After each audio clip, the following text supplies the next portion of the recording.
ఇడ్లీ మనందరికీ చాలా ఇష్టం. దాంట్లో పౌష్టిక విలువలు పెంచడం కోసం మనం కొబ్బరి చట్నీ, ఇలా రకరకాల చట్నీలు అవన్నీ వేసుకుంటాం. ఇడ్లీ చేసేటప్పుడు దాంట్లో కోడిగుడ్డు, లేకపోతే ఆలు మసాలా, లేకపోతే కూరగాయలు, ఇట్లాంటివి కూడా ఎన్నో వేసి మనం రకరకాల ఇడ్లీలు చేసుకుంటాం. మంచి పౌష్టిక విలువలు ఉంటే మంచి హెల్తీగా ఉంటాం. మరి నిన్న మొన్న ఆకుకూరలు ఏం తినలేదు కాబట్టి ఈరోజు ఇడ్లీల కోసం చుక్కకూర అలాగే మునగాకు వేసి నేను చట్నీ తయారు చేసుకున్నా. మరి ఈ చట్నీ తయారు చేయడానికి కొంచెం నూనె వేసుకోండి, ఎక్కువ వద్దు. ఎప్పుడైనా కానీ నూనె ఎంత తక్కువ తింటే అంత మంచిది. మనం ప్రతిరోజు ఒక 20 గ్రాముల కంటే ఎక్కువ నూనె మనం వాడకూడదు మనిషికి. అందుకని చెప్పేసి మీరు నూనె ఎప్పుడు వాడినా కొంచెం తక్కువగా వాడుకోండి. ఈ వేడి నూనెలో కొంచెం జీలకర్ర, వెల్లుల్లి రెబ్బలు, కావాలంటే అల్లం, పచ్చిమిరపకాయలు ఇవన్నీ వేసుకొని లైట్గా వేయించి, చింతపండు అక్కర్లేదు ఎందుకంటే చుక్కకూర వేస్తున్నాం, దాంట్లో పులుపు వస్తుంది.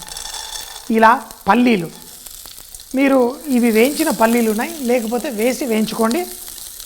అలాగే దీంట్లో ఇప్పుడు ఆకుకూరలు, మన మునగాకు కొంచెం. అయితే మునగాకు అన్ని ఆకుకూరల్లో చాలా ఎక్కువ పౌష్టిక విలువలు ఉంటాయి అంటారు. అందుకని చెప్పేసి వీలైనప్పుడు దొరికినప్పుడు ఆ మునగాకు వేసుకోండి. మరి చుక్క ఆకు, ఈ చుక్క ఆకు మనకి పుల్లదనాన్ని ఇస్తుంది, అలాగే భలే టేస్టీగా ఉంటుంది.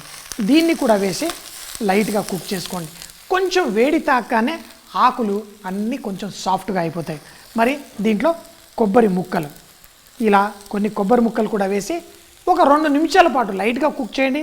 ఆకు కొంచెం సాఫ్ట్గా అయిన తర్వాత మన చట్నీ రెడీ. దీంట్లో కావాల్సినంత ఉప్పు ఫస్ట్ కొంచెం వేసుకుందాం, లాస్ట్లో మళ్ళీ ఉప్పు అడ్జస్ట్ చేసుకుందాం.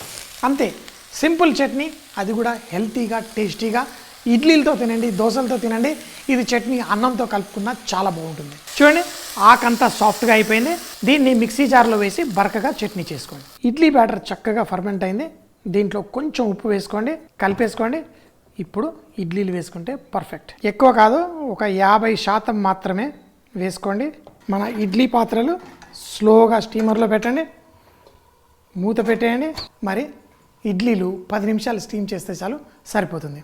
ఇడ్లీ బ్యాటర్ చూశారు కదా, కూరగాయలు పైన వేసుకోవచ్చు, కింద వేసుకోవచ్చు, మీకు నచ్చినట్టుగా వేసుకోండి. అన్నిటికంటే ముఖ్యం మనం ఈరోజు చేసుకున్న టేస్టీ చట్నీ, ఎవర్ గ్రీన్ కారపొడి. గ్రీన్ చట్నీ హెల్తీ, అద్దిరిపోయే రుచి, ఆరోగ్యానికి కూడా సూపర్. క్వీన్ విక్టోరియాకి ఫోన్ చేసి ఇడ్లీతోటి నాకు గ్రీన్ చట్నీ కావాలంటే తను ఇచ్చిన రెసిపీ. అంటే ఇంట్లో రకరకాల ఆకుకూరలతోటి చేయడంలో క్వీన్ విక్టోరియా స్పెషలిస్ట్. మీరు కూడా చేసుకోండి, తినండి, హెల్తీగా ఉండండి. ఆహా, సూపర్ అంటే సూపర్. ఇడ్లీలు ఇలా సాంబార్లో ముంచుకుంటే దాని మజానే వేరు. ఆహా, సూపర్.